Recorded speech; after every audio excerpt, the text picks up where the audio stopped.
Kevin est apprenti. Il prépare actuellement un BTS à la Fondation INFA où il bénéficie d'un enseignement général, théorique et pratique. Il travaille également dans l'entreprise dirigée par Marc avec qui il a signé un contrat d'apprentissage. Comment ça fonctionne ? Le cœur du dispositif, c'est l'alternance. En effet, Kevin, l'apprenti, alterne des journées de formation à la Fondation INFA et des journées de travail en entreprise chez Marc. Il a un statut de salarié à part entière et sa formation est financée. Marc, son maître d'apprentissage, est en charge de l'accompagner et de l'aider à acquérir les compétences requises pour le poste et pour l'obtention de son diplôme. Il assure également la liaison entre le centre de formation et l'entreprise. La Fondation INFA dispense la formation diplômante en tant que CFA, Centre de formation d'apprentis. Cette formation, adaptée au rythme de l'alternance, est financée par la taxe d'apprentissage qu'elle perçoit, éventuellement complétée par une subvention de la région. Quelles sont les spécificités du contrat d'apprentissage ? Comme les autres salariés, Kevin travaille 35 heures, son temps de formation à la Fondation INFA est compris dans son temps de travail.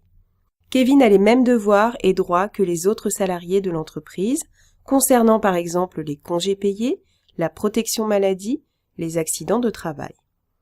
La durée du contrat d'apprentissage varie entre 1 et 3 ans, selon le métier et le diplôme préparé. En l'occurrence, le contrat de Kevin a été établi pour une période de 2 ans, puisqu'il prépare un BTS. La période d'essai est de 45 jours, à partir de l'entrée de l'apprenti en entreprise.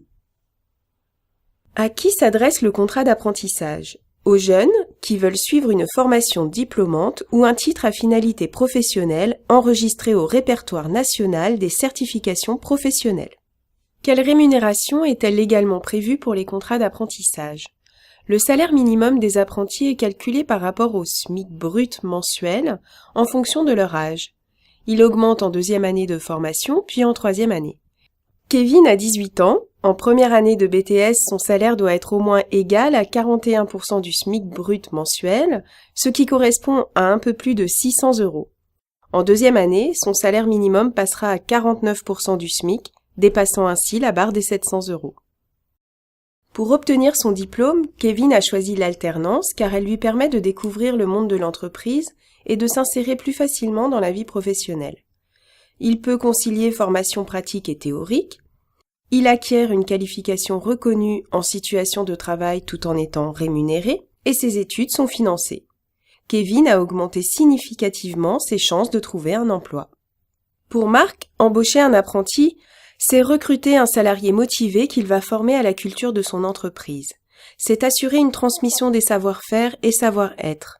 C'est bénéficier d'aides financières, en l'occurrence une prime à l'apprentissage, une aide au recrutement apprenti supplémentaire, une exonération de charges sociales et un crédit d'impôt. De plus, comme Marc a une entreprise de moins de 11 salariés, il peut bénéficier d'une aide forfaitaire TPE jeune apprenti en embauchant Kevin. La Fondation INFA accompagne Marc et Kevin tout au long de l'apprentissage. Elle effectue une présélection des candidats et les aide à trouver une entreprise en fonction des prérequis de celle-ci. Elle fournit une aide administrative dans le montage du dossier et s'implique dans la réussite du projet en assurant un suivi pédagogique constant. De plus, la Fondation INFA offre la possibilité d'une mobilité internationale. Consultez-nous pour connaître les formations qualifiantes et diplômantes dans nos filières de formation. Nous construirons ensemble le parcours de formation adapté à vos besoins.